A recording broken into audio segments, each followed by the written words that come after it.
Welcome. Let's call the meeting to order at 9:09. 9:09.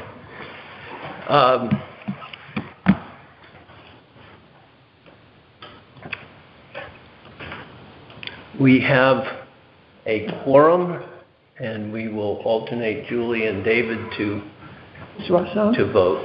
Russ, are you on the phone first, I should ask? Yeah, hi, John. I'm on, and so is Ed.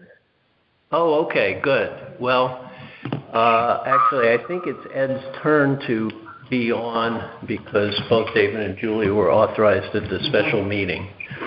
Well, hey, John, I'm going to pass because I'm not sure how long I can stay on. Oh, okay. Then Julie. I think that's right. And then Ed's next, and you're next at the following meeting, as we alternate. So the only person absent is Deanie. Is there a motion to approve the March 4th minutes? I'll make the motion. I'll second. Any discussion? Yes, John, there were two items that I thought Martha could correct as far as spelling. I'm trying to find it in here exactly, but it was for Hardy Plank. The spelling of it is Hardie, and the other one was for AZEK. It's all capital AZEK. So I thought that she could just correct those because those are like name brands. Well, great. I mean, can we approve them subject to those technical corrections in your... Yes. We will amend your motion to include those. Yes, I will amend my motion to include corrections to Hardy Plank and AZEK and their proper spelling. Okay. And I second. Okay. Further discussion? All in favor? Aye. Aye. And unanimous approval. Is there a motion to approve the minutes of the March 8th special meeting? I'll make that motion to approve the special meeting minutes of March 8th. I second. Discussion? All in favor? Aye. I abstain. I wasn't there. Okay. With one abstention, Russ.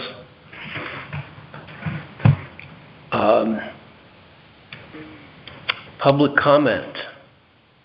Mary Jo, welcome. Are you observing or are you commenting? Okay. Co-chair's report. I just have two brief items. The first is we still have no response to the train letter to the FRA asking about their process. You'll remember that was a request with background information that the committee sent out, and Martha Shoemaker looked at it and okayed its sending, since it did refer to the town's position. And my suggestion would be that if we haven't heard again in a month, then follow up. But what I've heard is that they're still in the process of getting organized. So it may be option A, that it's lost in the shuffle, option B, that they just haven't gotten around to sorting through their piles of comments that they need to respond to. And the second thing is that we did get a response from Mary Jo on behalf of the DTC. Thank you. And that response indicated that, I have it here somewhere.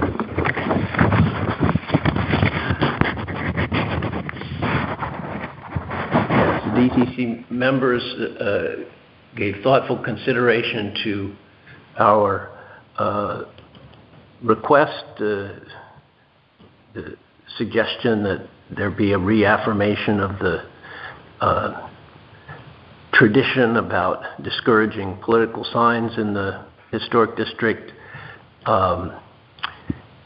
DTC members believe there should be no limitations on such signs and are unwilling to enter an agreement that would curtail them and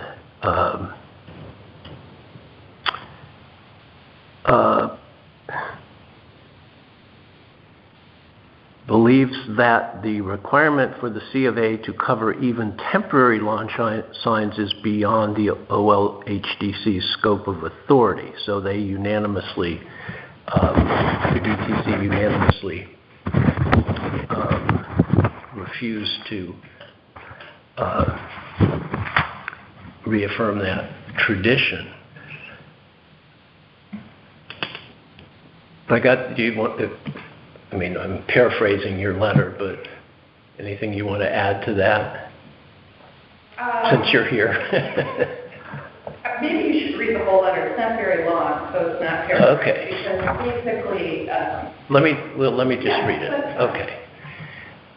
Thank you for the attached invitation and continue to meet with the Historic District Commission and Zoning Enforcement Officer on March 4th. I appreciated the opportunity to discuss the OLHDC's proposed changes to the Historic District Handbook, Certificate of Appropriateness process, and the specific request of the OLHDC that the Democratic and Republican town committees refrain from displaying any political signs in the historic district. That's what the letter says. My understanding is that the RTC and DTC don't display signs. They hand out signs. Is that correct?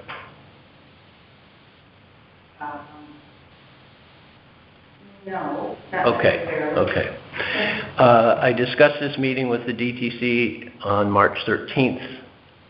The DTC members gave thoughtful consideration to the request, the Historic District's request, and unanimously voted to decline it.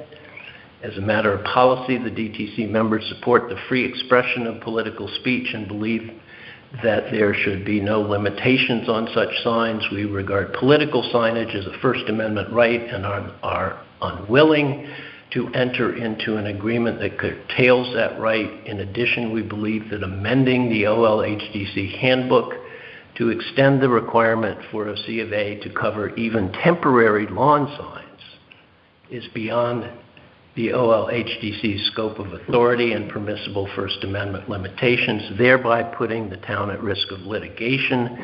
We encourage you to heed the advice and the legal opinion you received on January 16th, 2020, and refrain from taking this matter on. Just a technical amendment for your information. The date on that memo was incorrect. It's 2021. I saw that, but the date had that. Yeah, I know. But I figured that out. Okay. Yeah. Can I please, a second, I'm sorry, I just have a note from someone on the call that if they're muted, can we unmute the conference call?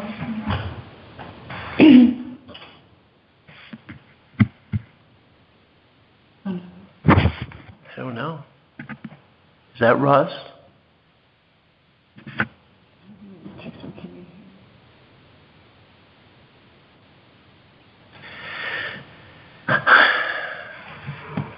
They can't talk. I'm on, and I can hear you well. Yeah, I'm here. I can hear.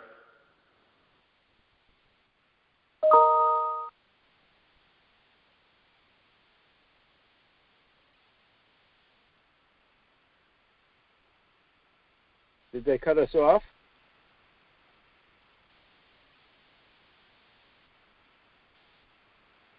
Hello? I'm here, Ed. Yeah.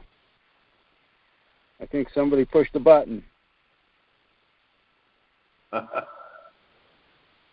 John, are you there?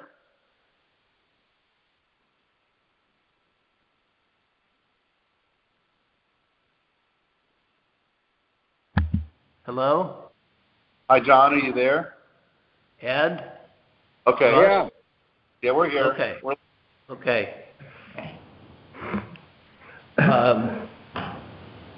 Martha is not here for the secretary's report. She will submit it, and it will appear in the minutes. It's basically just an update on the active C of A's that we are monitoring.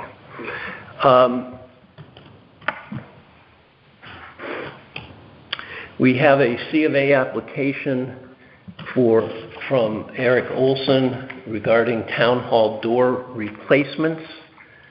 Do we need copies of that? Eric is not here. And this is a C of A that was approved last year, and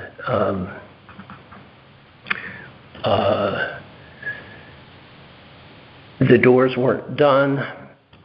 And if it's simply an extension, perhaps we can act today. If it requires changes, we need a new C of A, and we can deal with it next month.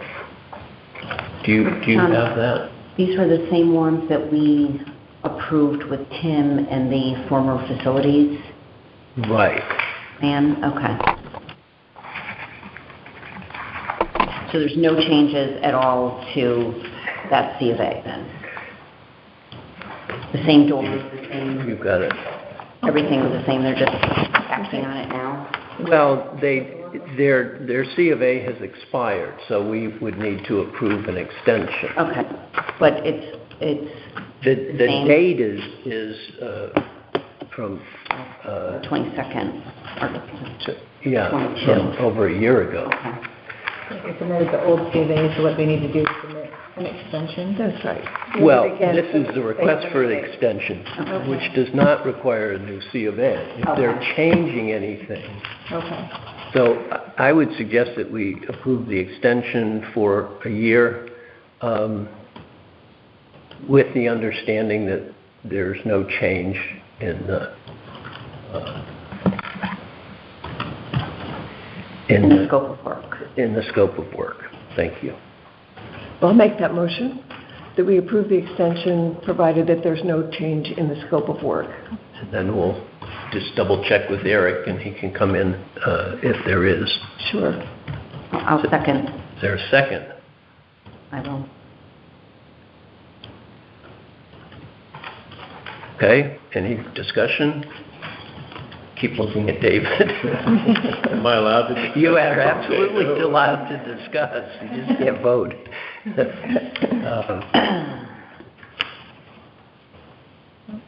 No? Okay. Do we vote? Yes, all in favor, sorry. Aye.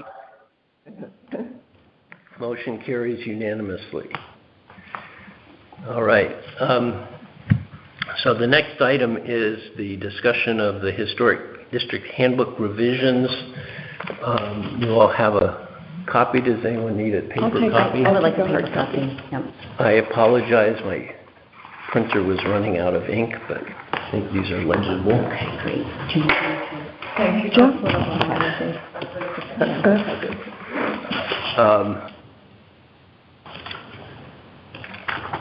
Let me start off by saying I met with Eric Knapp, and Deanie met with him after the last minute to go over some questions about the reconciling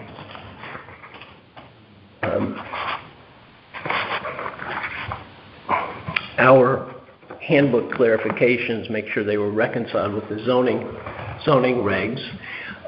Eric had some suggestions about the procedures for applying our statutory mandate to temporary signs, and Eric affirmed that the opinion we had received from council that that the statute does not exempt temporary signs from our jurisdiction. So one possibility that he suggested, which is already in the draft, is that we could set up a procedure, sort of a one-time group procedure, if you will, for organizations to come in, organizations that set up temporary signs on a recurring basis, advertising an annual event or periodic events, and just get a quick basic approval for the future without making it a situation where you have to come in one time.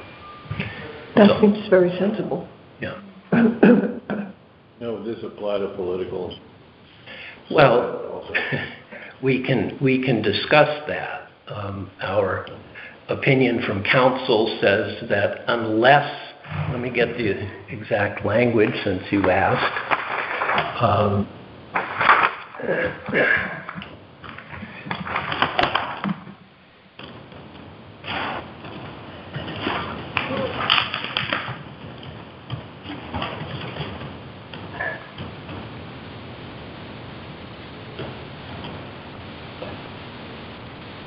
Unless election signs become an onerous problem in terms of the historic district character of the district, We did that from the HDC should be reluctant to act.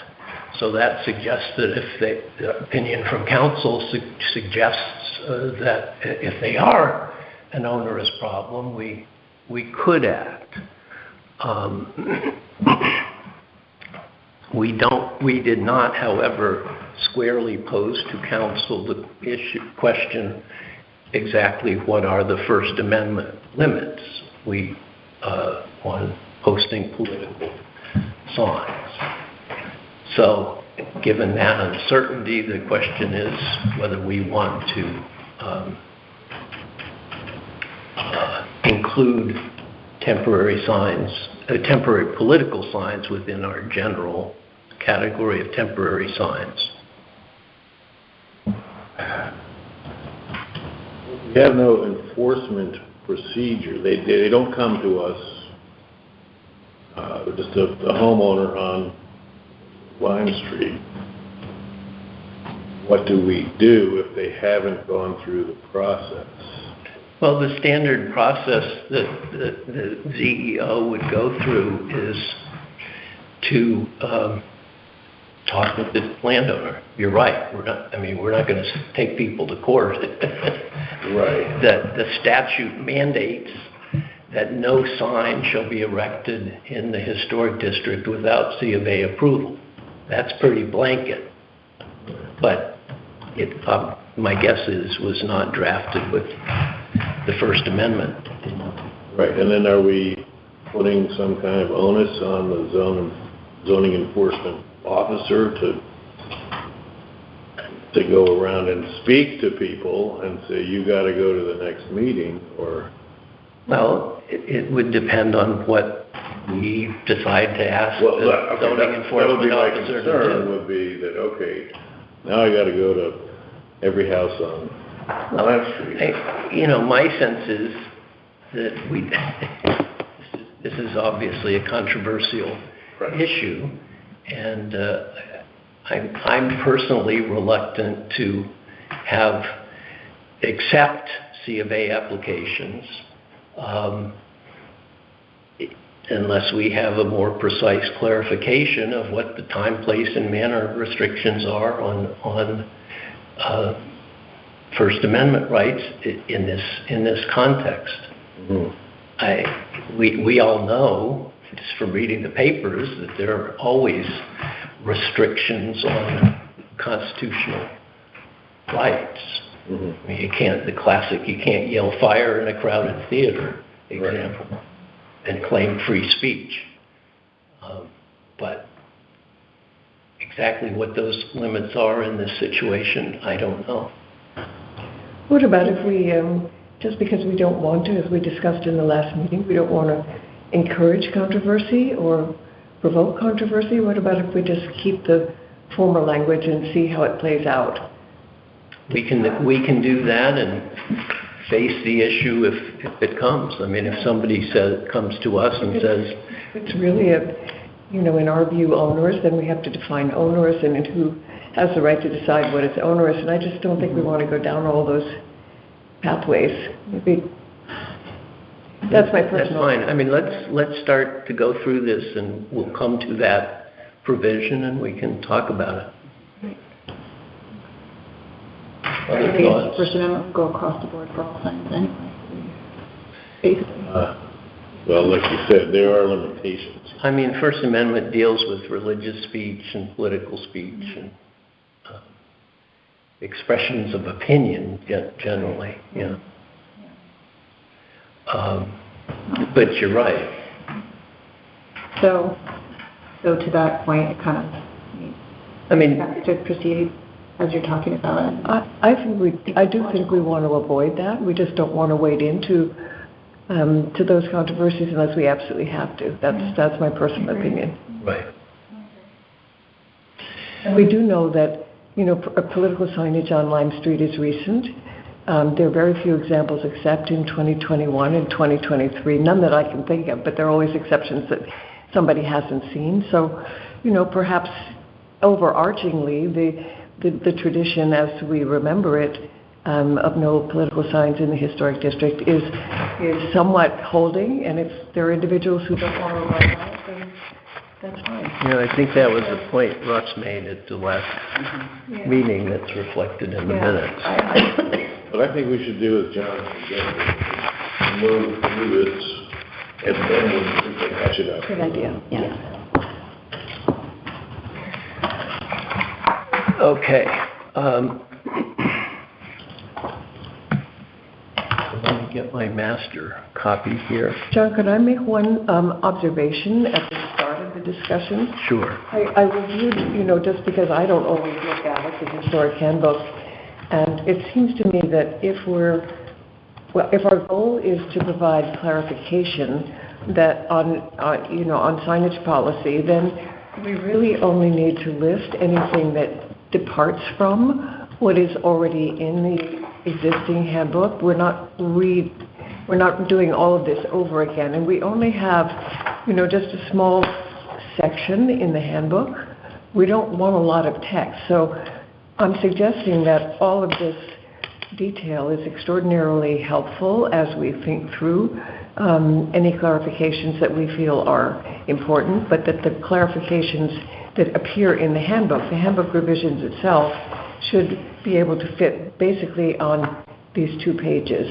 We don't want to have 4 or 5 pages of time. I mean, it's just my view. The goal is we can discuss that certainly. Yeah. And the goal was that we've over time gotten some questions from people in the district about, well, how does the procedure work? What sorts of things do you consider? And a lot of this is just fleshing out for the benefit of homeowners in the district. We're not writing regulations. You're right. We're not. We're simply trying to clarify under the scope of the statute what our procedures and factors that we consider are. This should be available to anyone in the interest of transparency and clarification. But could we... Maybe I can get a copy of the old one, although I've seen it. Aren't they out there? I don't know that they are. You can look at my copy. I think, maybe, John, this is a new suggestion, but maybe we could have a document which could be emailed to anyone seeking clarification in terms of procedure, but the procedure itself may not have to be spelled out in its, exact detail in the handbook. I'm only talking about what do we want to actually appear, visually imagine it on these pages. What do we want it to look like? A footnote referencing a website, Yeah, that's right. That's what I'm thinking. Right, So full details on the website. Yeah. Well, should we go through this and then save for the end the discussion of whether to have minor amendments to what's in the handbook now, if any, and just keep this as a supplementary information document, or whether to put this in the handbook. Can we? I think We want, in other words, we want this text one way or the other. Yes, we Either do. in the handbook or as a supplement, yes. Yes. So let's just go through and see if we can Sure. agree on this. Because this would probably add 2 more pages. It would, yeah, and that seems like it's a level of detail that isn't consistent with what we've so far included in the handbook. But we will have discussions later about, for example, lighting, about which there's now 3 sentences. And we will, as we work through other issues, have revisions before the next handbook comes out in printed form. Okay.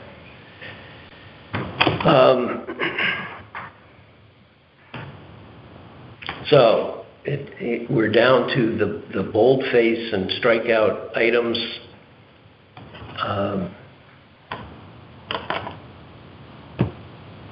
Let's start on page 1, paragraph 1. Comments?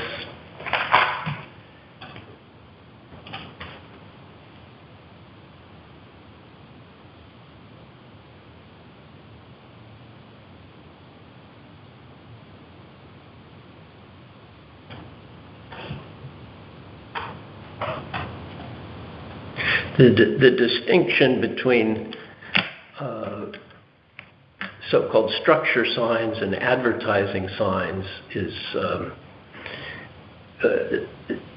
right there in the statute, and there are slightly different provisions attached to each.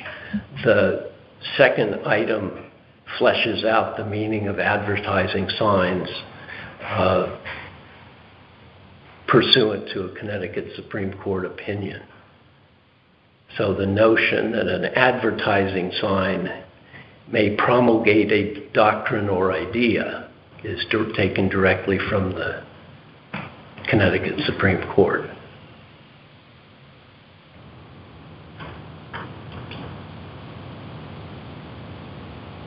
I'm going to wait for somebody to say, looks okay, let's change this. I'm still not clear so I'm going to assume then that what we're working on right now is possibly going to be a supplementary document, because I think differently in terms of edits, if I'm doing it for the handbook or if I'm doing it for a supplement.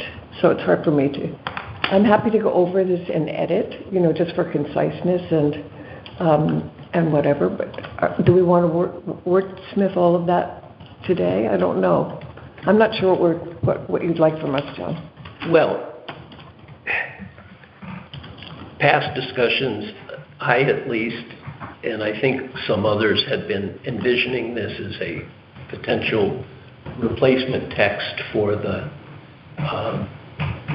handbook. But if you all like the idea better of having it as a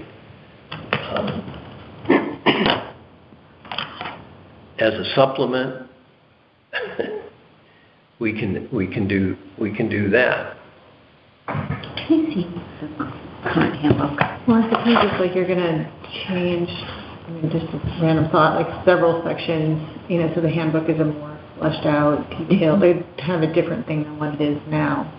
That would be something that everybody would need to be okay with, right? That the handbook would be more detailed, more instructional, and less just like bullet pointed and short, right? So it has more information for people to follow. Is that the goal?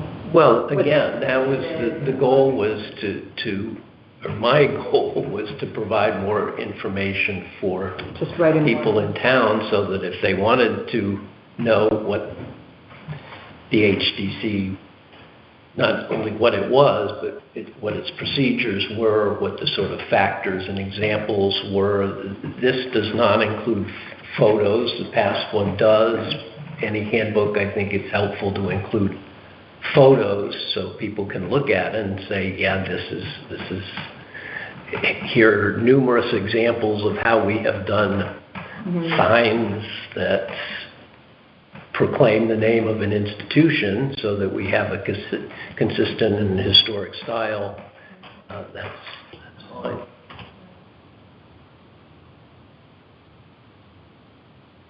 I'm okay with having a detailed handbook. I'm also okay with having a supplement, so I kind of go both ways. I'm not sure. Is it a matter of having, the cost of reprinting?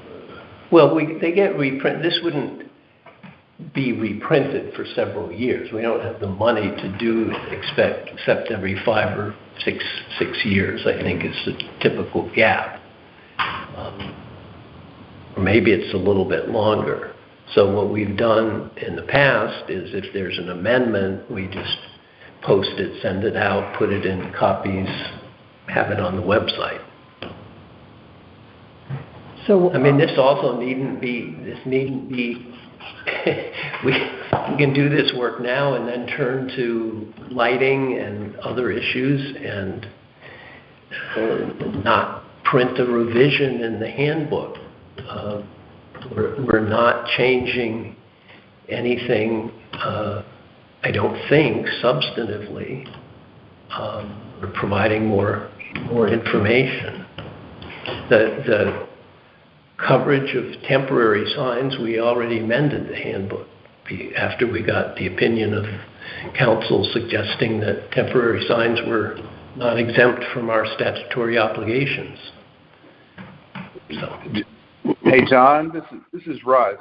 It Yeah. seems to me that we need to write the policy document, which is what I think we're doing here, whether it's signs, lighting, and then the handbook should highlight and reflect the general nature of the policy document, and the policy document should be referenced in the handbook, and there should be no conflicting information in the handbook with the policy document, and then the policy document can be, available online, in written format, in town hall or whatever. It seems to me that's the logical approach, as long as the policy is referenced in the handbook. But the handbook is to highlight the key aspects of the policy document. That's the way I see it. Okay. I mean, the only footnote I would add and stress is that what you call a policy document is not the commission making regulations, right? All we're doing is clarifying our responsibilities under the statute. That's our governing thing. We can't form a policy that somehow refers to. Is procedure a better word? What's the right word then for whatever? Because I'm looking at what we've written here. I'd call it an expanded clarification if you have a shorter version of the clarification. Okay. All right. what about supplement? Or Historic District handbook. supplementary clarification, something like I that. don't think you need clarification if you use supplement. You don't need, we want to make it as concise and use as few words as we possibly can. Oh, okay. Agreed. Procedure is the definition. It's not a policy, it's a procedure. It's what we go through. Yeah. Well, it's not just procedure because there's defined information in it. Not just our process, I would think. I mean, if we just back to paragraph 1, if we explain, I think more clearly than the current handbook explains, that we have authority with respect to 2 different types of signs, because a lot of people say, oh, historic district, it's about structures. That's stuff stuck in the ground. So if I have something that's not stuck in the ground, I'm okay. Well, that's not true. Right. I mean, this very, very broad category of advertising signs would constructed, I think, because a lot of signs are, you know, a sandwich board, which is completely illegal under the zoning regs in the residential districts. But just as an example, somebody could say, well, that's not affixed in the ground. The Connecticut Supreme Court says affixed in the ground means stuck in the ground so that the earth holds it in place. It's set on top of the ground. But we have jurisdiction over non-affixed advertising signs. So, I mean, whether that's done more succinctly than here or not, or left in a supplement, is something that we might want to clarify.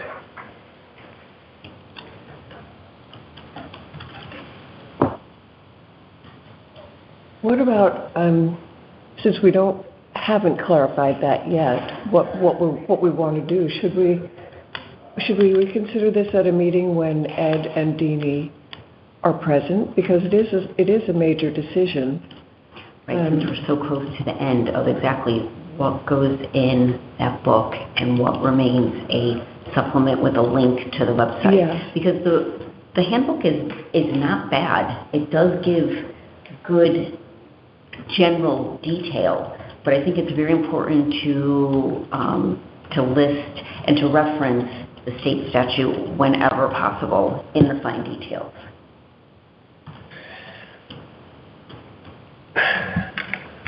Okay, I can certainly add those. John, I don't know, I just think we're all hesitating about what is our goal? Well, because we're so close to finalizing this, and now it comes to what exactly goes in there. How many pages do you want to add to that? So, I mean, are you suggesting that we not do this now? I would like... If this is going to be a supplemental explanation, call it what you will, supplement, should we finish this now, and then at a future meeting, I mean, if you all want references to the precise statutory authority, I can easily put those in. And then if you want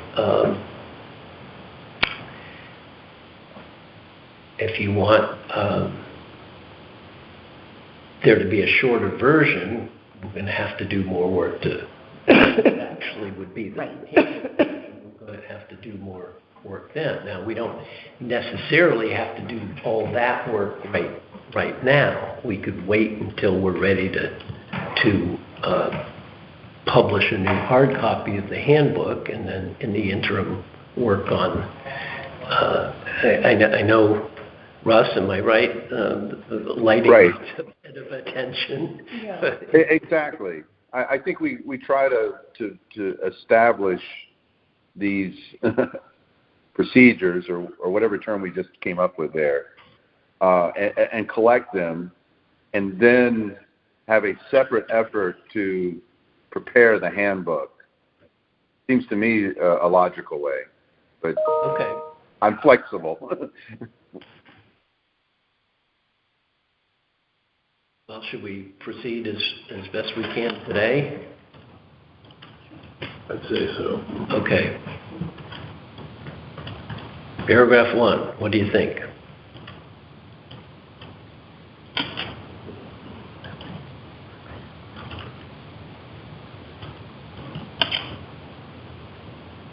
Yes, that's fine. Let's secure attendance rather than promote. Oh, I hope I'm looking at the same one. This is your March 29. March 29th, yes. Okay, well, if we're going to do it, paragraph 1, or the like is a little nebulous. Direct language from the Connecticut Supreme Court. Okay, and then change the draft governing law more exactly. Meaning, I changed the phrasing to track exactly what's in the Connecticut Supreme Court opinion. Okay. Do you have a cite on that? I don't need to see it today. It's, I think it was the Colco case. Kutcha, 329 Connecticut, 530. Do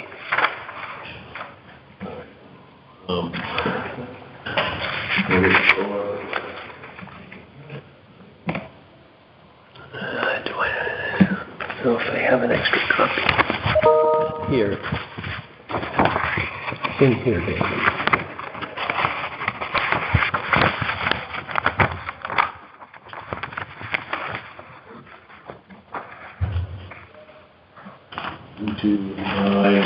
Here, the discussions of it in here. Okay.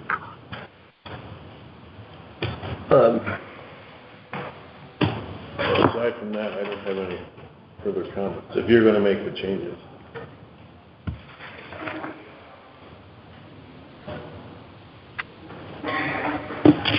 We have made an effort to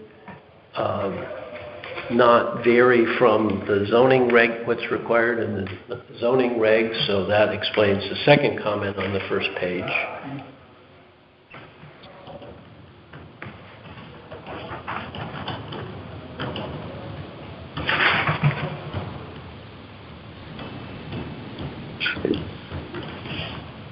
John, I have one question. Yes.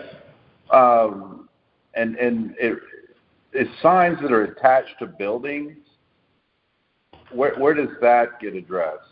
Like, if somebody were to put a giant sign attached to the facade of a historic structure, is that covered in that second paragraph? That would be an advertising sign. Also, Well, what if it's not advertising?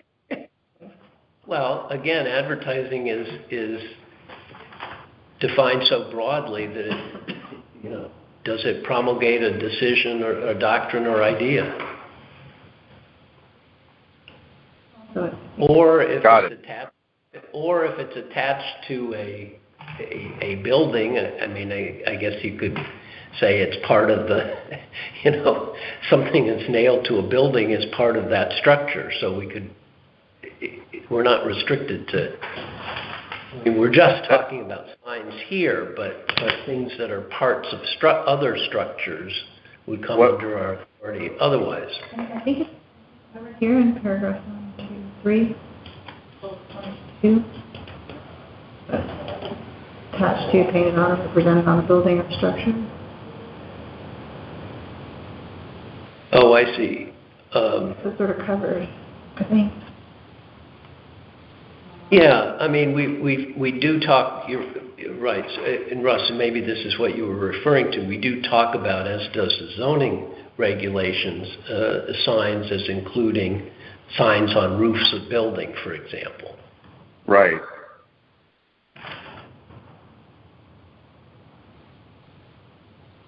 And then there's signs may be or represented on a building or a structure. Yeah, I'm in a location where I'm seeing giant signs attached to the front of buildings that cover like the entire facade.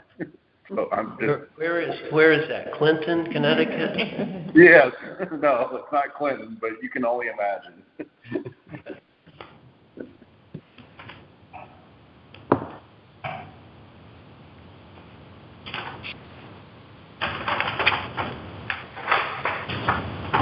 Okay, I think we're covered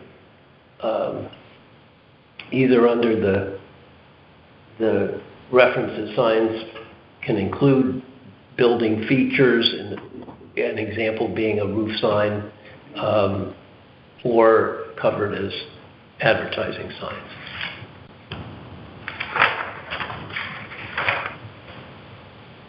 Top of the second page.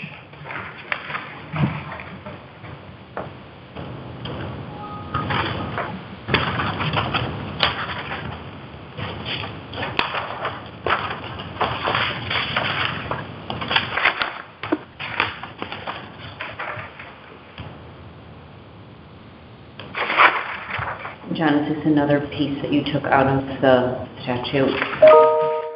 Yeah, it's in there elsewhere, but I thought it would be good to include that as sort of our umbrella statutory authority. Doesn't change anything above it, but Okay.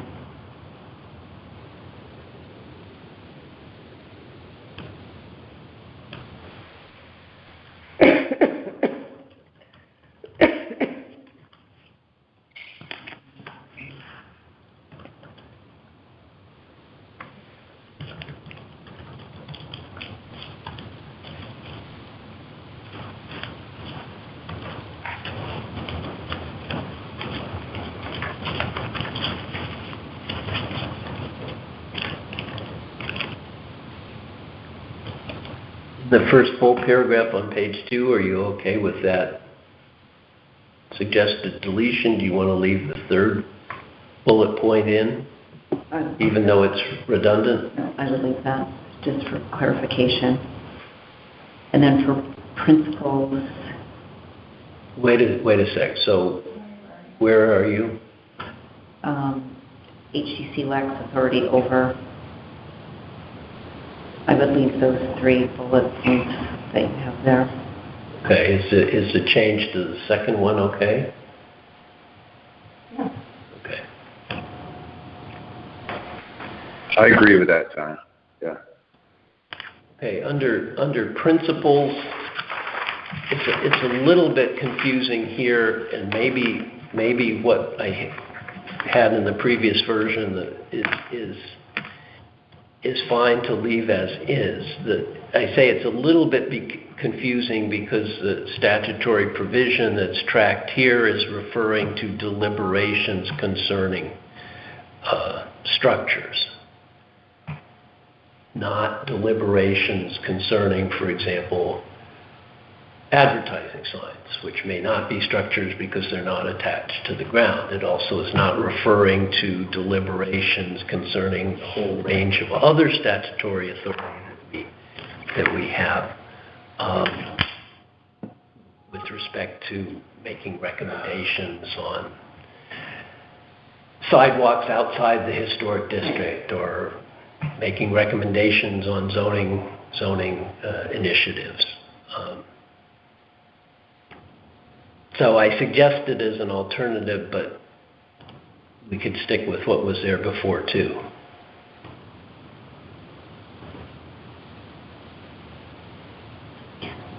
I agree with the crossing out the ensure the signs are not. I would agree with that. And move it up to the top. Right, and just to, the principles I think are important for somebody just to kind of look at it as a, and I like the reference to the statute too, that it's preservation of the district, and then you're giving more detail. Right.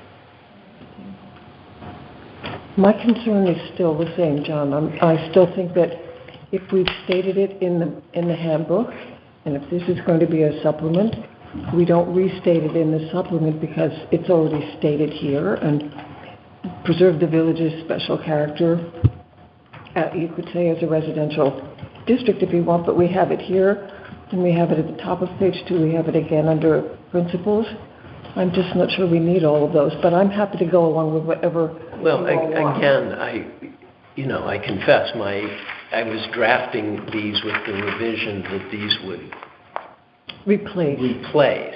So that's why I wanted to be comprehensive. I guess what I'm worried about a little bit is if these are a supplement and we don't repeat the basic points, somebody may say signs, oh, here's the detailed information I need to know, and just print this out and not be comparing back and forth between the handbook and the supplement. So I know this is a different suggestion, you don't have to take it at all, but one thing would be if in the supplement we repeat what the handbook says in some, we do a design format, so we repeat it, let's say indented, or indented plus italicized, and then below it we spell out anything that departs from or is different from or is supplementary to what's already been stated. So you wouldn't have to go back and forth.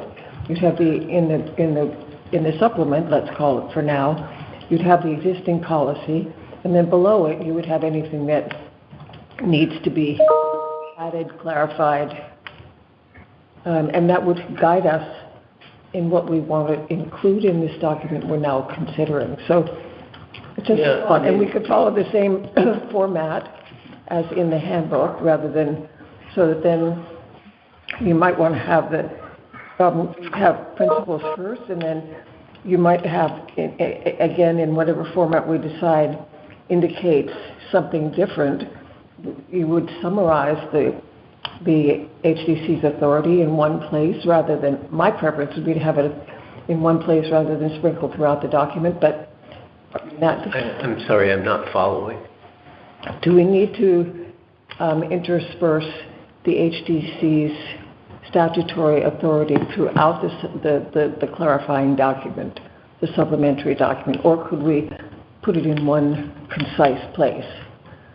HDC's statutory authority, whatever you want to say, Connecticut Supreme Court, Irvine zoning regs, whatever, however you, maybe 3 bullet points. Well, we could, I'm agnostic. You mean in this document or in the handbook? I mean, some of the things that are in the handbook we have slightly changed anyway. I mean, the list of principles, I remember us debating the wording, and so the wording even in my previous draft of this is slightly different from what's in the handbook.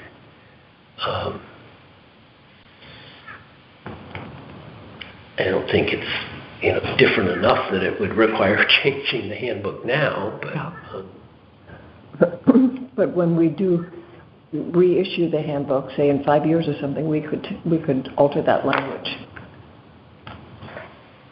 No? yeah, we could. But again, how do you now come up with one that somebody could look at and say, I've got the information I need, without having to go back and forth and compare it to the handbook? That was one thought I had, but there may well be better ways to avoid the back and forth.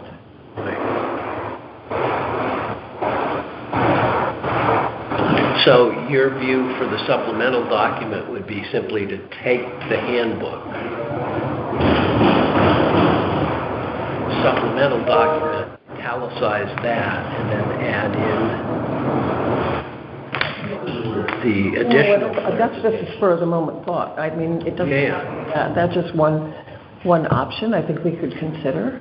Okay. But I'm going to go along with whatever you all want to do, and I'm happy to edit it in any way that I can be helpful.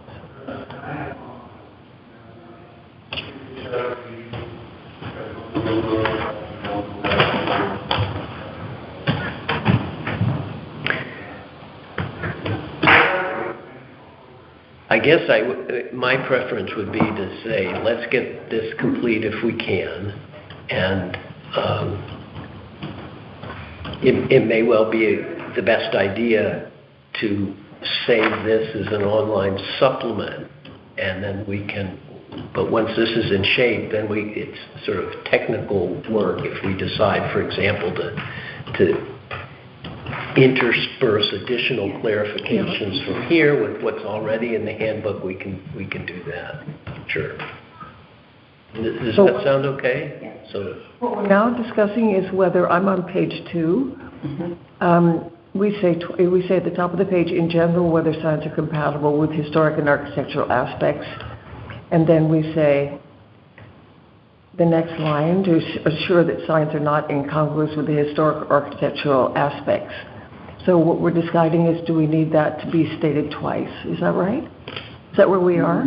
well, we weren't discussing that. I'm being redundant at the very top of page 2 on the theory that a bit of redundancy about important points doesn't hurt, but we don't have to.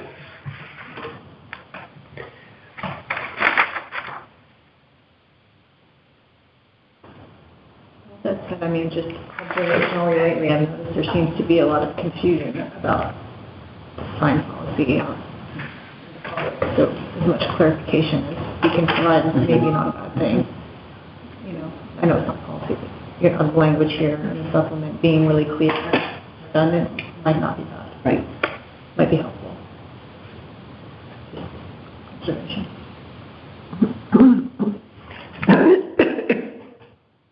If we then keep both, I'll change the top one so it conforms to the bottom one. I'm always in favor of positive rather than negative. In other words, not incongruous is a negative. If we can state it in a positive way, I think Is congruous a word? consistent with, In keeping? consistent with. That's the second. I support that, Carolyn. Yeah. Okay. Positive. Well, change it in both places. It should be the same at the top of page 1 as it is. So change that to consistent with. It's a good idea.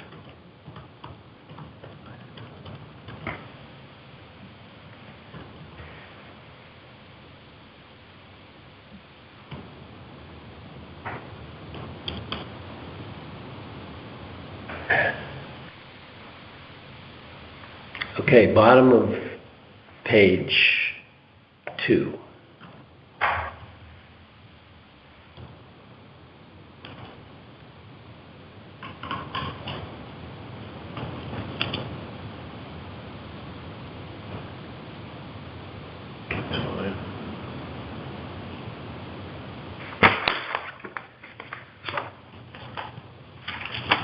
To the top of page 3.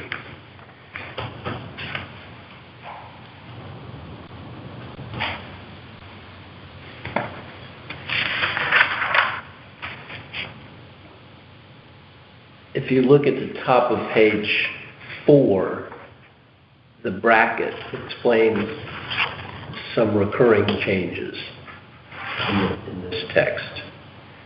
Bracket. At the top of page 4. Oh, change. I'm just. I mean, I don't know that it fully. Well, just emphasizes the point I was making earlier.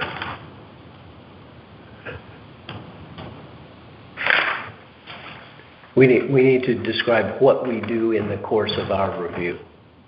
That's what landowners need to know.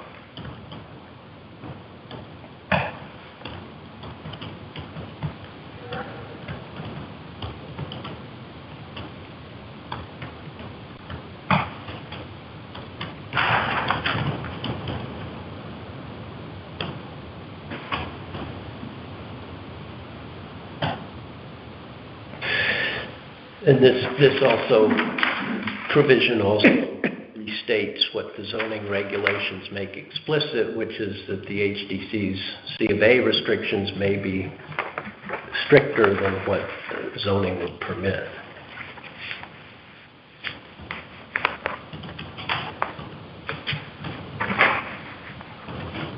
I think it's fine.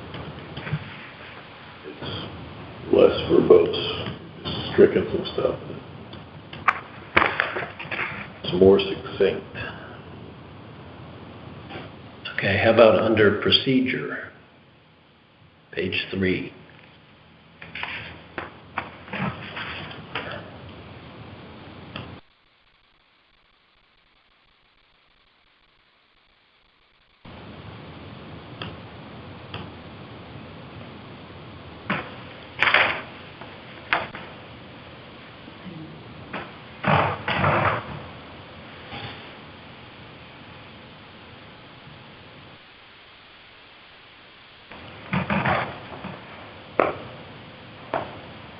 Take the quote marks out from around like for like.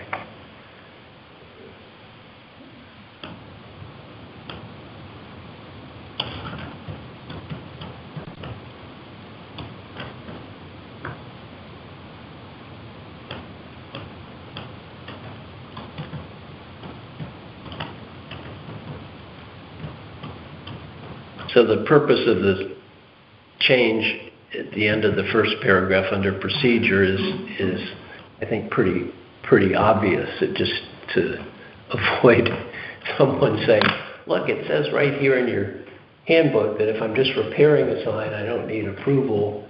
Well, if you're repairing a sign that you put up without approval in the first place, you should come in, that's all. John, I suggest changing the tense in the last sentence, if no culpa was issued. Right. That's a good idea.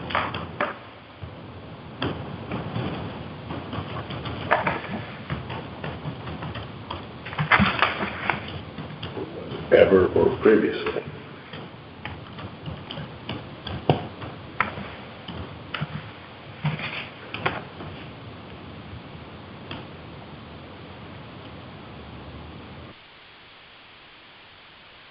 Okay, so I've got was previously, I've got has been. No, was. Was issued. I think was is that enough? I mean, it's past tense. Sure. I think was, you want the simple past because it conveys completed action. And if you want to add the word previously for emphasis, I think that's fine. I don't think it's necessary, but I think it adds emphasis either way. Well, they could have applied and whether. Are you happy with previously? I do like it. Okay. Attached previously? Was it just no C of A was previously issued. You don't need to. I'm sorry, Julie. You don't need to note all of these. Okay, I was going to ask you after the fact. I'm noting them here. I'm trying to track it. I'm like, okay. I'm going to apologize.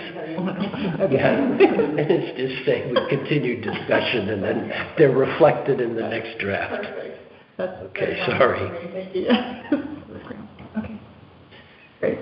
The new bold-faced paragraph towards the end of page 3, we have another section in the handbook about compliance and enforcement, or about enforcement. But perhaps something short like this is in order, because if somebody's just concerned about signs or just concerned about lighting, or that's the portion they're going to read, and then you've got a real short statement and it just cross-references to the other part of the handbook. That was my thought.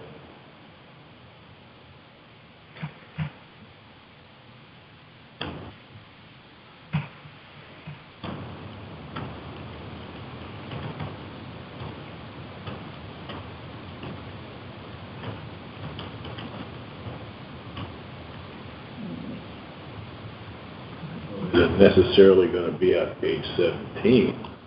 No. I mean, you're right. We would make the required cross-references correct.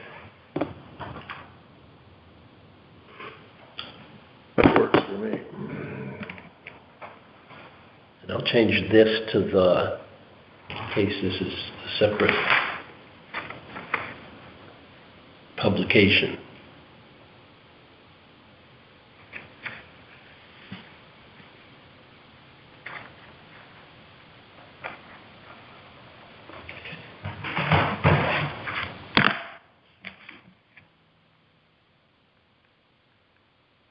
Does that look okay? Yes. To me.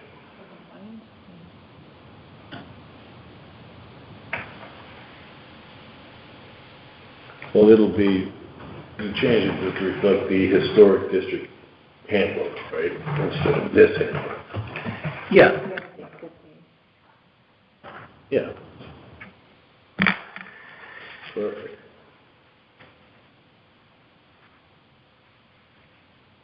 Duration and removal.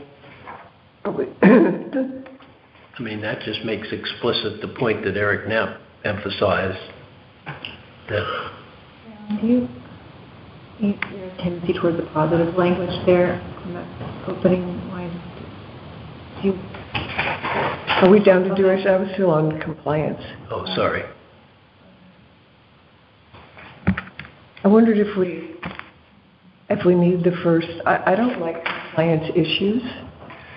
I personally think it sounds too negative. I Leave- prefer leave- questions to issues, and I would suggest Could we just, How about leaving it out altogether? how about leaving it out altogether? Yeah. I agree. Yeah. Consultant works with, maybe even you can take out consults, the HDC works with, because that consulting is included in working together with to encourage.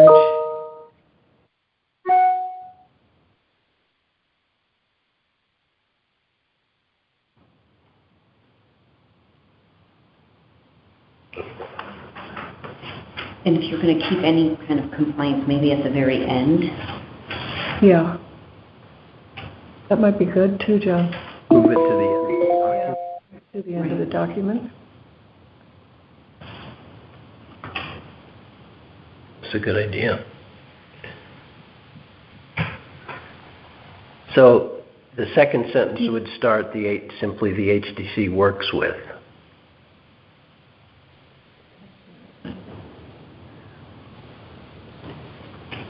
I'm struggling with, do you comply with the mandate?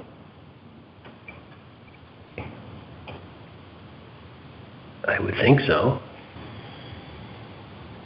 Okay. I mean, you could just say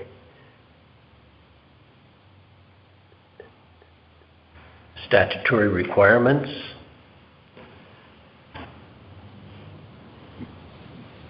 Yeah.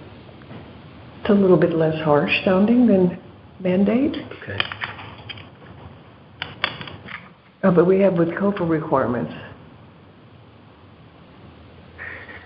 Well, how about compliance with the HDC's statutory and COFA requirements? Yes, that sounds good.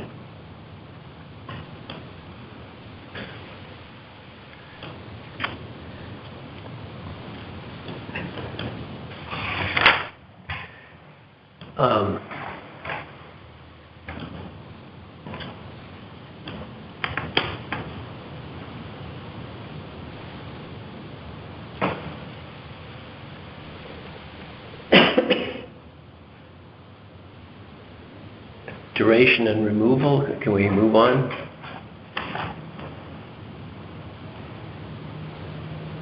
I think I would put that at the end.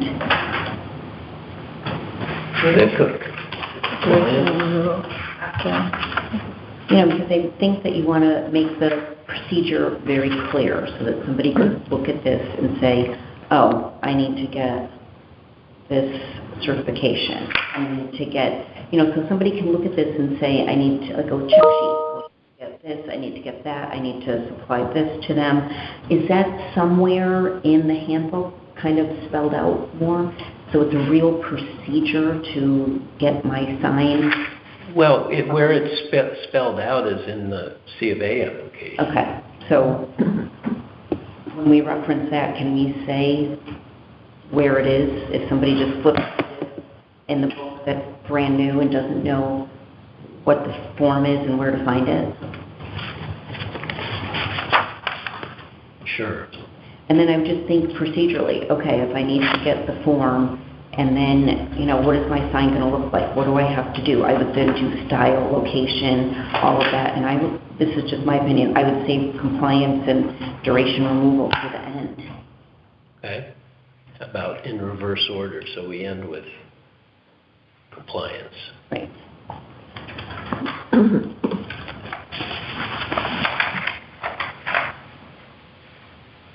Is this the only section where we cover temporary signs?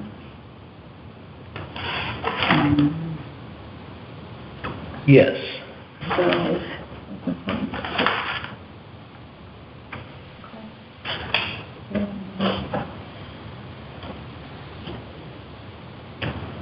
Maybe just the first sentence, like to kind of cover what Carolyn mentioned earlier on the positive, like maybe we, instead of having does not exempt, have it like includes temporary signs. Mm-hmm. I don't know if that makes sense or if that's wrong. There, I'm being picky. I mean, technically, it just says all signs.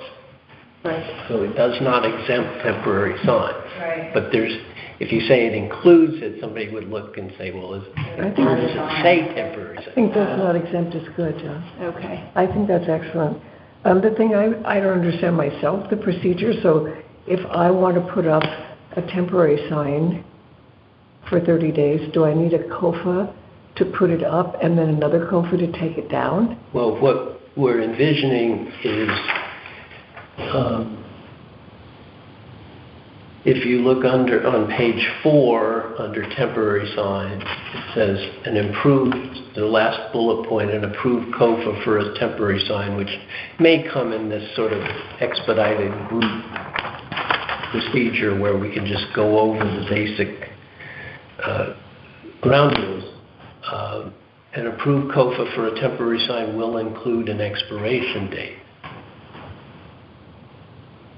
So you don't have to come back. Normally you have to come back. I mean, if you have a permanent sign and you want it removed, the statute is explicit. You need a COFA for removal of any permanent structure, or any structure, period.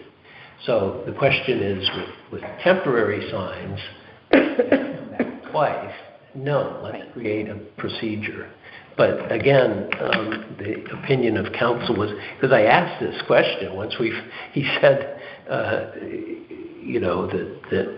temporary signs are not exempt. My next question, the follow-up question to counsel was, well, can we just sort of en masse approve in advance temporary signs if they meet such and such criteria? And his answer was, no, you're not allowed to do that under the statute. Any approval requires a COFA. So then the next question is, well, if we have to approve a COFA, how can we make it as easy as possible for people? Let's take, for example, the Roger Tory Peterson temporary sign. They had that. They came in to ask to get permission to keep their, because it was only cardboard. Remember, before they had their permanent sign? But I do remember specifically, I think I remember specifically, correct me if I'm wrong, that they didn't know when their permanent sign would arrive. So they didn't have a specific date at which point the temporary sign would be replaced by the permanent sign. So that's just, that was what was in my mind as I was reading through this. If it's an event, then you would have you could potentially have specific dates. But if it's not an event, if it's a one-time event, if it's a recurring event like Musical Masterworks, that's one situation. If it's a one-time event, like Wee Ferry Village, we know the end date of Wee Ferry Village, for example, then that's another situation. But sometimes you might have the Roger Tory Peterson situation where they're not really sure. What I would suggest is that, and the date for Wee Ferry Village would change year to year. So I would just say, within fill in the blank, whatever's reasonable, 2 days after the event is over, the sign must be removed, or the day after an event is concluded. Now, for Roger Tory Peterson, you're right, Carolyn, I hadn't thought of that, but what we could say is, temporary sign must be removed when the permanent sign, as soon as the permanent sign arrives, or within a week after the permanent sign arrives, provided, however, that if the permanent sign arrives later than such and such a time, come back and talk to us. I don't know how else to deal with that. Can we, on something because like... I'm sorry, but just one more point, because if it doesn't come and they don't follow up, the temporary sign becomes permanent. Unless you say, well, come on. John, in the case of the RTP, in that scenario, can that not be a C of A for a permanent sign that we then allow a temporary sign in its place until in other words, the C of A is for the permanent sign, but the temporary the sign falls under that C of A. In other words, you say, all right, we're putting up a permanent sign, the historic district reviews it, and as part of that C of A application, we say, okay, until that permanent sign's in place, you're allowed to have a temporary sign in its place for a certain period. Yeah. So there's one C of A and not two.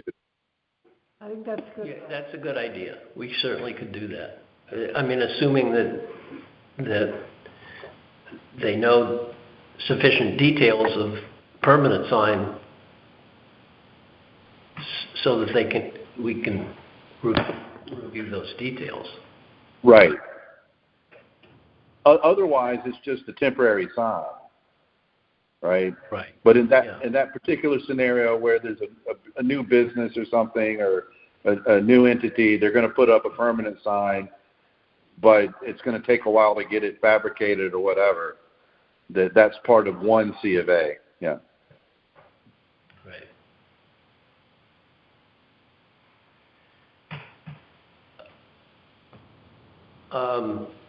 Do you want to, under temporary signs, do you want to put the second bullet point in at all?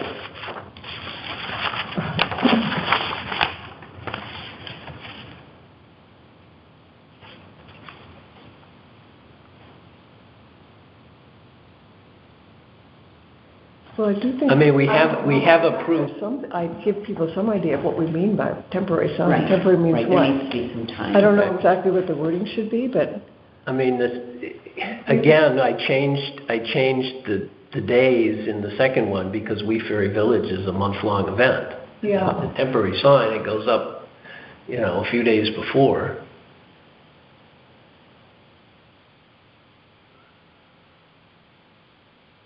I mean, you could say the temporary signs are expected to be removed within, let's say, 6 weeks, because that would cover a little more than 30, but we don't have to specify the exact number of days.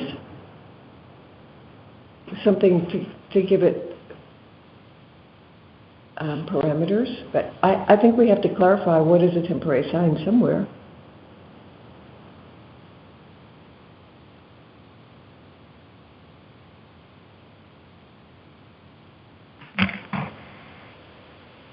Six weeks.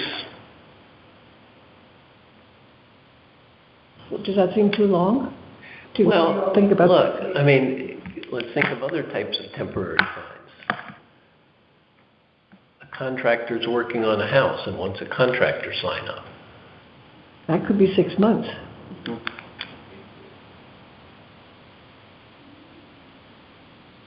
Well, at a certain point it becomes technical. We deem it to be, I don't think, even with respect to a longer than 6 week sign or longer than 35 days, whatever it is, sign, we would be precluded from including in the original C of A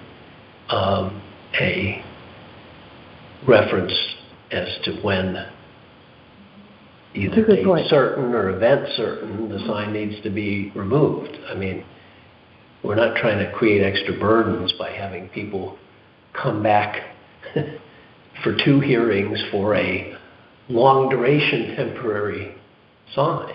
It's just that, we're stuck with the fact that the statute applies to temporary signs. Another category is realtor signs. Yeah, or realtor signs, right. Yeah. So maybe just take out the middle one, John, altogether, and just have the 2 bullet points for this temporary signs. I mean, temporary just by definition in everybody's general mind means it's not something that's going to be up indefinitely. Right. It's not the same as I have a new business, I want to put a business sign. We could get into all sorts of discussions. What's really permanent? I think this is one that we kind of wait on because there's so many aspects of something temporary. Temporary before a permanent one is coming, as in statutory, or if it's temporary within a contractor who's painting a house for 2 weeks, or a temporary one for some other event. Musical Thursday. master, or 2 days. So if all of that is combined, that should really be clear if you want to address all three of those issues. And there's more, I'm sure. Yeah. Well, we could be specific to each one. We could say, like for realtors, we could say so many days after closing, or Yeah. contractor sign so many days after completion of project. I don't know, not put a link, but have it relative to the event. For event signs, the day after the event. It could be that specific. And then it would doesn't have to appear in this clarification document, it would appear in the C of A. Is that what you're suggesting, Russ? I'm not sure where it appears. I'm just saying that there's another, and I'm not necessarily pushing with this. I'm just giving another alternative than to say like a 35-day period. That another alternative is to really detail these different sign types and specify the duration relative to their purpose or relative to the event. So in the case of a realtor, it's, 7 days after closing of the deal. How we monitor that, I don't know, but that's another way to approach it. Well, part of me says, and this is me who likes details, that trying to envision and add a provision for all various types of temporary signs would be difficult, but more importantly, you're going to overlook something. So perhaps let me think about some general language to be put in saying that the duration of the sign depends on the length of the event or activity. Right. And will be specified in the C of A approval. We do that. That's interesting. Where for each approval, we can specify the duration relative to the activity. I mean, it's just, again, internally we would have to be very careful to be consistent, because you don't want to have the same type of event and somebody says, yeah, but you let them keep it up for 3 more days and we had to take it down the next day. What if we said something like the HDC has deemed that temporary signs should not remain in place? It doesn't have to be this for both either. Should not remain in place for 1 week after termination of the event or the like, and then put examples. For example, realtor signs must come down within 1 week of closing, construction, or contractor signs down, and then leave it open, or within 1 week of receiving the final. And then the other one was political signs must come down within 1 week. Well, I'm not sure we want to, for the reasons we discussed, mention political signs until we get clarification on. But we could say something like a reasonable time is 1 week upon termination of, and then give examples. Let me try to draft something for I kind of like the idea. That was a little loose. Try to draft something for the next revision. I mean, again, this all comes about because we've just seen this explosion of signs in the historic district. I mean, Eric Knapp had his article about sign proliferation, not focused specifically on the district. If we didn't have any signs, who would care? Just de minimis.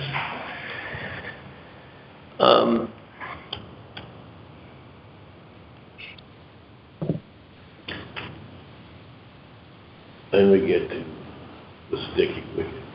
Style? Oh, the next one, yes. Pull that out together. Do we basically keep in that statement of fact. I think it is a fact. I think we leave it alone. Just leave it as it is for now. Right, I think we have to come back and go back and work on the whole temporary sign as a paragraph, because there's so many, like we said, temporary signs that are going to be permanent or temporary wire signs. That's a whole other thing. I think we still have work to do on that. But I like the way John, just for now, has stated it. There has been a long-standing community tradition. That's just a statement of fact. Right. And I think that's an effective way of not ignoring the issue, but not taking any further action or stand or recommendation about it. Right. To me, it's Encourage done. people not to. Yeah, it's not. No, I don't think we have. I think we've tried that at our last meeting to some Right, degree. we did. But there's not a consensus. There's not a consensus. that's right. I think it's fine. Continuing, as Russ said, it's not. It never was a regulation or a rule. It's always been a tradition. Yeah. That's right. Let's leave that alone and move on. Okay.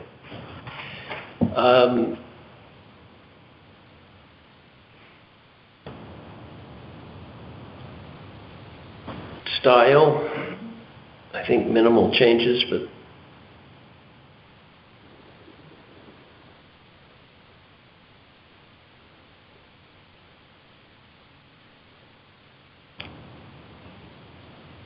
I mean, I think, because, you know, I'm an advocate for brevity, because I think less is more.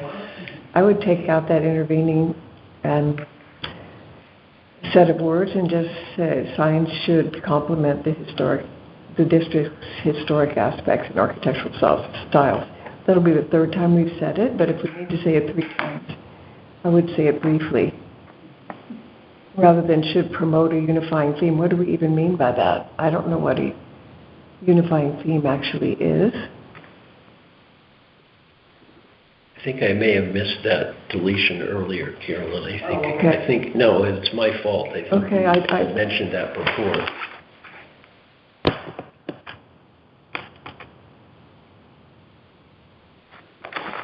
Right, and that's where our examples will come in the photographs.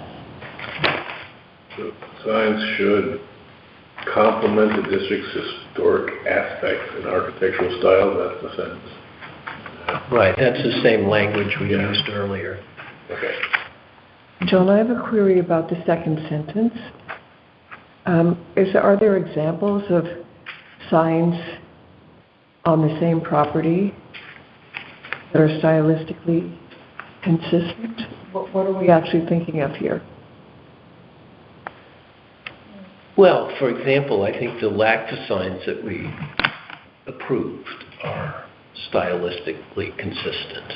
They're the same material, same iron. So we would be, for example, I'm thinking of Wee Ferry Village. Its signs, although temporary, are not really stylistically consistent with the museum's overarching signage. Is that what we're thinking of? Does this happen very often, and do we need this?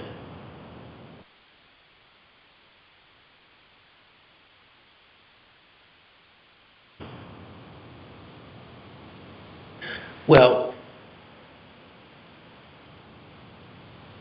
we could move the second sentence point down to a bullet point.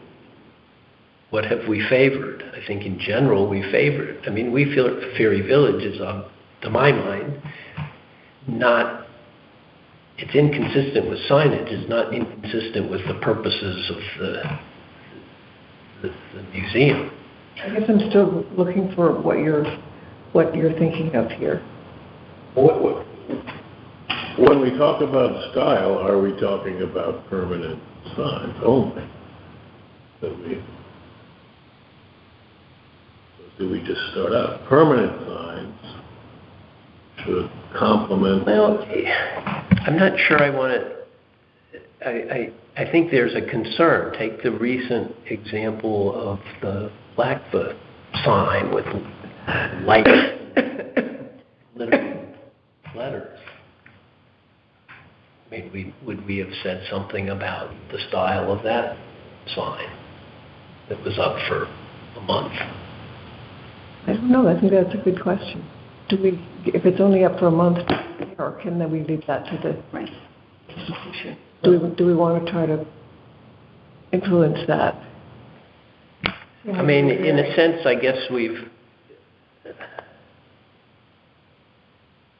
how about if we just take that sentence out and then the two for instances are for instances applicable to permanent signs. Right.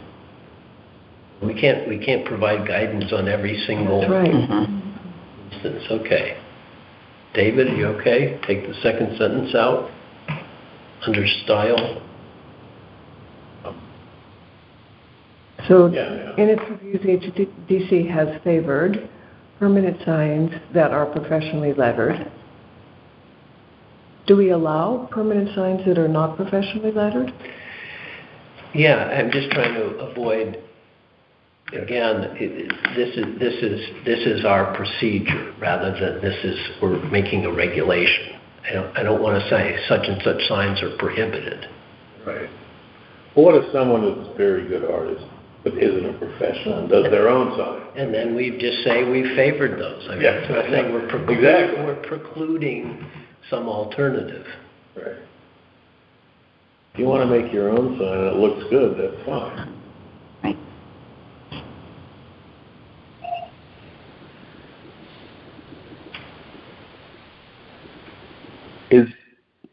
Is it favored or approved? In its review, the HDC has favored, or is the word approved, previously approved? Favored seems kind of touchy-feely. How about permanently approved? Emotional. Previously approved was his suggestion. Is that good, Carolyn? I think that's good.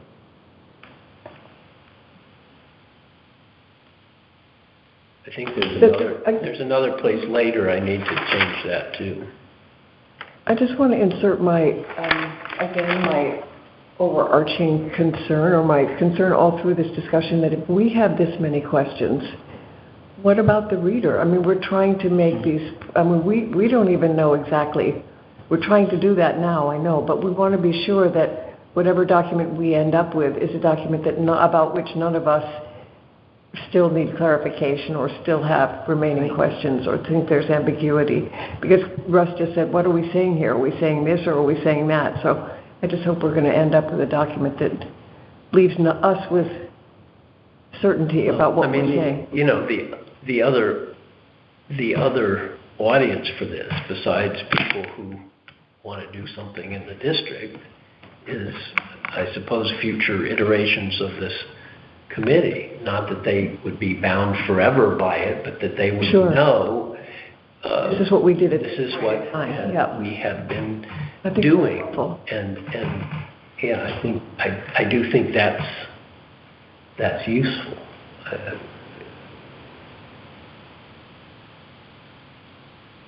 We just had a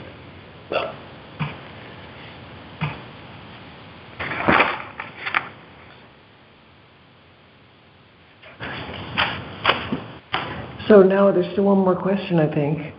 Under the style, if we take Russ's wording, which I like, then the second point, freestanding signs that are post and arm style. We just approved the Congregational Church sign, which is not post and arm style. So that raises a question. But if we just say we have previously approved it, that's sort of a signal of what we've done. I mean, so maybe we don't say? I mean, the context of the FCCOL, which had all those wire signs, and there's an example of where we were operating in a sensitive, we had to be very respectful of their preferred mechanism, and that was of conveying their messages.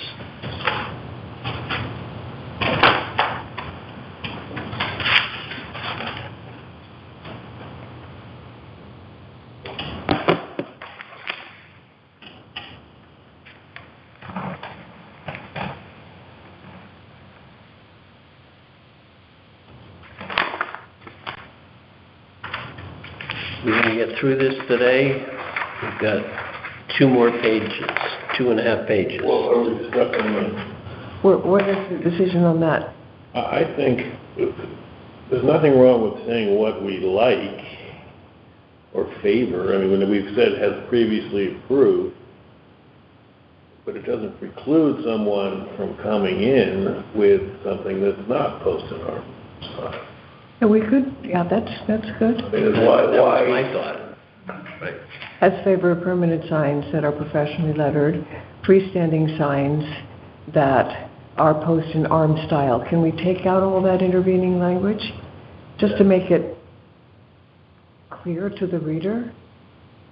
Well, because every sign is a freestanding sign. Okay.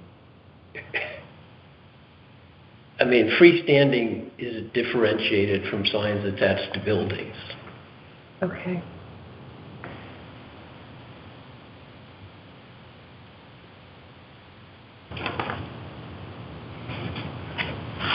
Okay, just a thought.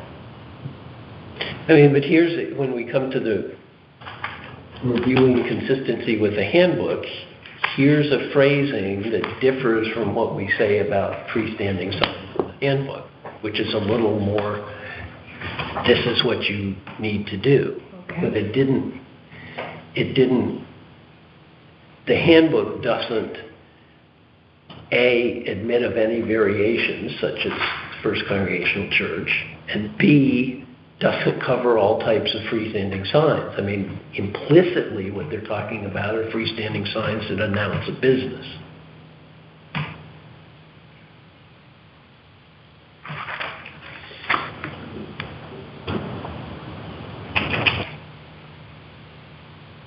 Difference. I mean, at Pilgrims, we have both signs right together. We have the post and arm style, and right before it, we have a non-post and arm style, so. But that's, you know, the distinction made here is the shorter one does not announce the name of the business or facility or entity.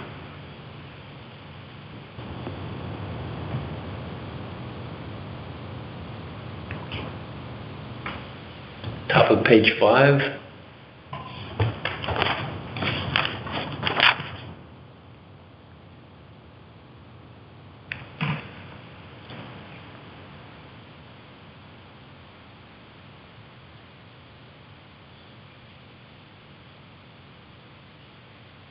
I would change favored to previously approved. Okay.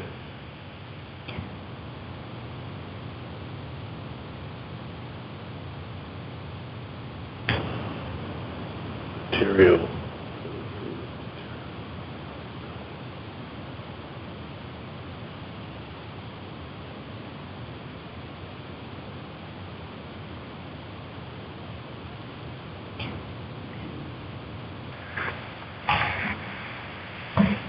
Can we just say the HDC has previously approved colon and leave out the following conditions?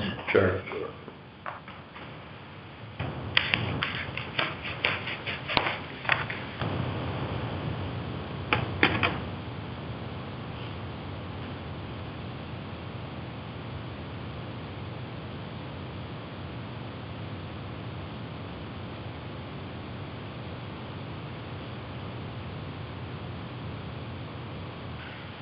Well, except that with the third bullet point, it doesn't really work without following conditions, does it? Just grammatically.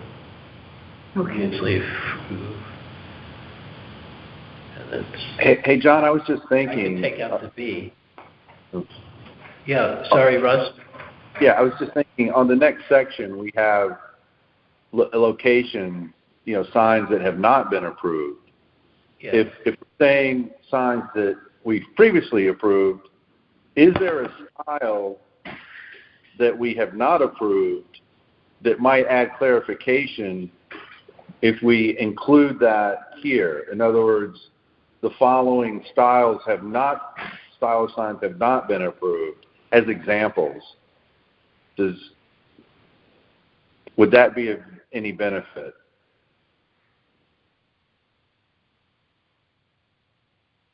The concern, though, is when you do that, you risk, omitting, not including all types, but I actually was looking at the negative language under location, and one thing we could do there is say this HDC has previously approved locations other than the following. I like that better. Yeah, actually. Better. I don't know, Russ. David's points earlier as you get into, to some extent, you've got the general statement at the top of the section. right. Sign sure. You've got a few examples. Once you start listing a whole bunch of examples, it's I don't know if it's helpful. I understand. Yeah. No, I can see that argument as well. So.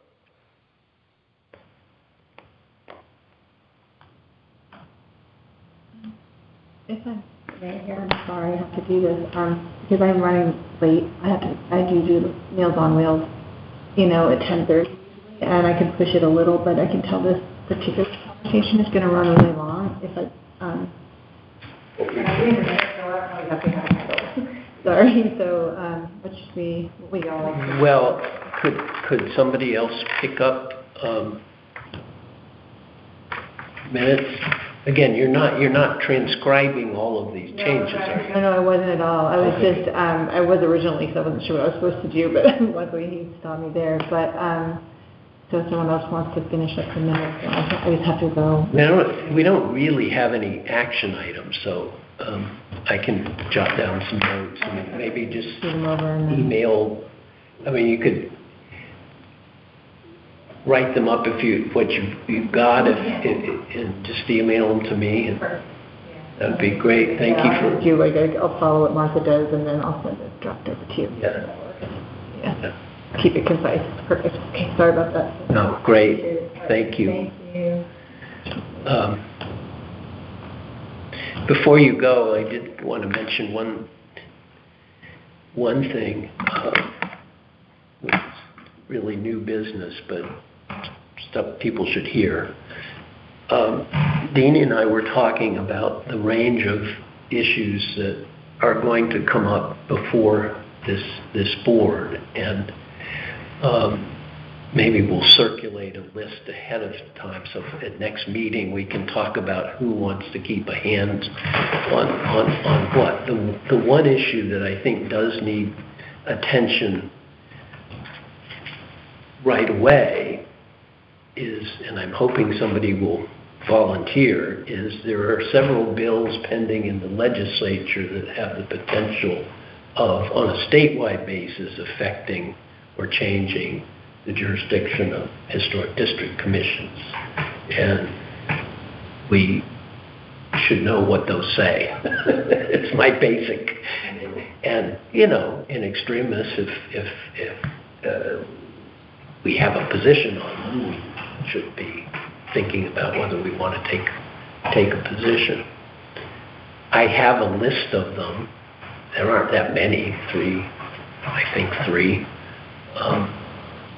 Is anyone willing to track those bills? You could do it. David, that would be terrific. Let me send you the information. And the other things can wait till next month. But one of them I'll mention now. I'll just wait. There's a whole list, but I wanted to mention that. Thank you. I mentioned it before you left, just in case you said, I'm gung-ho on tracking legislative bills. Some other task, right? Julie, thank you for taking minutes. No problem. I will send you what I have. Thank you for understanding all the time. John, I have something at 11. Maybe we should table this discussion till next time, the end of it.